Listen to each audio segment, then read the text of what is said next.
Und mit ihm im Gespräch mit dem armenischen Präsidenten war Michel, der Ratspräsident der Europäischen Union. Thank you for having you and having the opportunity just right now to have the interview with you after the negotiations, the talks with Emmanuel Macron and Olaf Scholz and Pashinyan.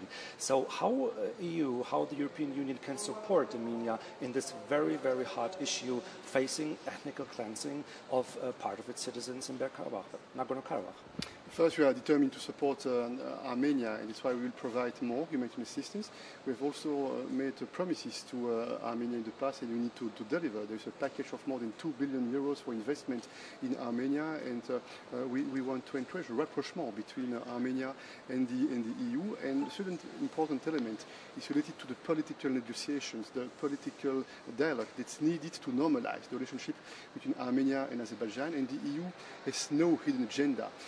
We are determined for prosperous and stable Caucasus, and for that this normalization is so important, and that's why we have agreed that we'll invite for a meeting in Brussels both leaders, Michel Pashinyan and President Aliyev, a meeting that is supposed to take place by the end of October. We've identified and we've discussed the different fundamental elements to make progress and to try to make more efforts to normalize the relationships. Olaf Scholz, the Chancellor of Germany, just talked and just told this also, that he hopes that until the end of the year there will be found maybe a peace solution between those two countries. But now facing the today's summit EPC with all European member states, but also with like the neighbors, around like 50 people coming together, statesmen and women. What this format can change, what this format can like offer, which kind of measures for like stabilizing also like the region of Europe, because that is one of the key issues which you're also expecting and telling the public every time. Yeah, you know, I'm absolutely convinced that this meeting here in Granada, which is the third one in 1 year of this European Political Committee, is extremely important and relevant. Why?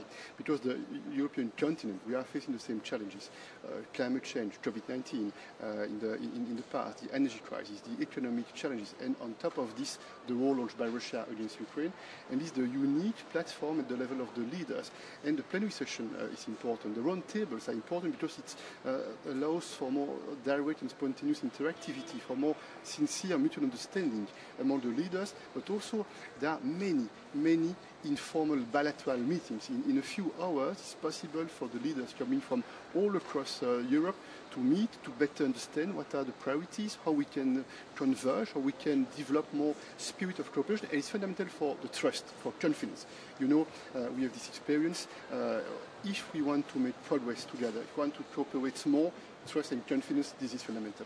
You seem to me very optimistic now, but you said, for example, support of Ukraine is just like showing also on this summit here some fractions. There are like countries in the European Union like Poland, like Hungary, but also Slovakia, which are saying like we don't want to support the country anymore. We didn't see today, for example, a joint press conference as we saw in Moldova. So how much united is the European Union at that moment facing all these problems? Ukraine, as you mentioned this also before, and the war from Russia there, Azerbaijan, Armenia, Kosovo, Serbia. Isn't it like a long task force? You asked many questions in one sentence, but I will try to focus on one important point.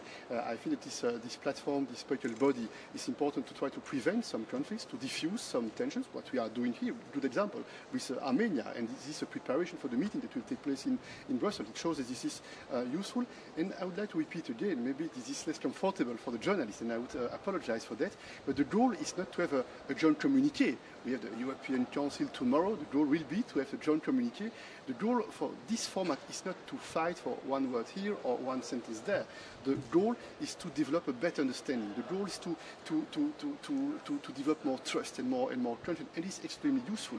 And you can feel that all the leaders, because they have here many informal, spontaneous meetings, it gave them more occasions to understand what are the common priorities, how we can work better together, or we can much more cooperate together. This is what's important, I think, with this meeting, and I'm confident that in the months to come there will be again this format, this particular platform, and I'm confident that next time you will not have a joint communiqué, because this is not the goal number one for this meeting. It's more about talk. That is what is clear and what you make clear. And mutual understanding and trust and confidence, and the goal is to converge. And look at Ukraine, for instance, there's a broad support for Ukraine.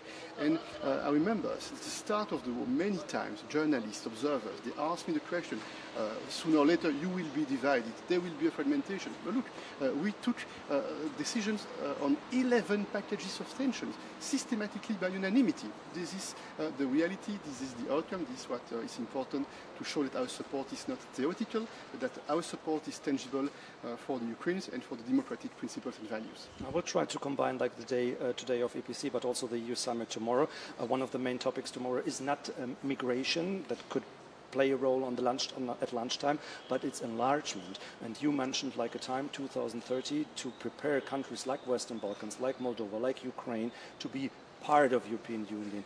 But this is a long way also for these countries, but also for reforms in the European Union. So how you will find a way between those very strong issues? Is it maybe that the budget in the European Union has to be solved before?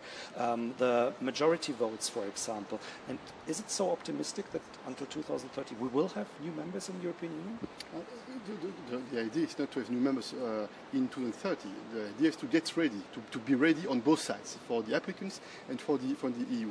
And let's be clear, this is not possible anymore to procrastinate. We understand with the war launched by Russia against Ukraine that this is not realistic not to discuss anymore the future of the EU. And there are two important elements. First, we need to clarify what we are expecting from the candidate countries.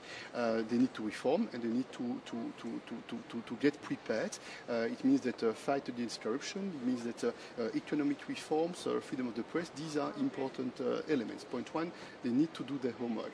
And we on the EU side, we need also to do our homework. We need to get ready.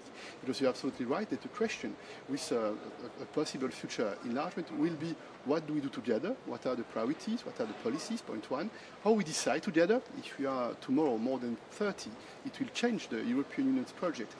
How can we make sure that we are able to act and to react when needed, and how do we pay? Difficult question, because I can tell you that at the political level, when we are talking about money, it's always difficult, complex, sometimes emotional, but this is needed to address those topics, and I would like us to start this political discussion at the highest level, at the leaders' level. This meeting in Granada is a starting point, and the purpose is to have an agreement on a strategic agenda with clear orientations for the future of the EU under the next presidency, the Belgian presidency, and the aim by the summer next year is to set the principles for the future of the EU. So you are preparing also for next year. There are also like European elections, a lot of things ahead. But I learned also that it's also about money at the end of the day. Give me maybe a short expression at the end. What is like that? What you want to show? What is like your message and your key point which has to be shown from the summit here in Granada today and also tomorrow? Unity. Unity is key because we are powerful when we are united. Unity is never easy, never spontaneous. We need to work, we need to make compromises, but I think that intelligent compromise and collective intelligence, this is what we need, and trust and confidence. And trust and confidence, it goes together with unity. Says Charles Michel. I say thank you for the interview. You have to continue on the Alhambra. Thank you for having the live talk here on Phoenix, and I wish you a good day. So, Dankeschön. Thank you. So, Dankeschön in German. Nice to meet you. Ja, liebe Zuschauer und Zuschauer, soweit der Präsident des Europäischen Rates, Charles Michel, der direkt hier nach den Gesprächen zusammen mit Emmanuel Macron, dem französischen Präsidenten, und Olaf Scholz, dem deutschen Bundeskanzler, mit dem Präsidenten Armeniens hier zu uns zum Phoenix-Interview exklusiv gekommen ist.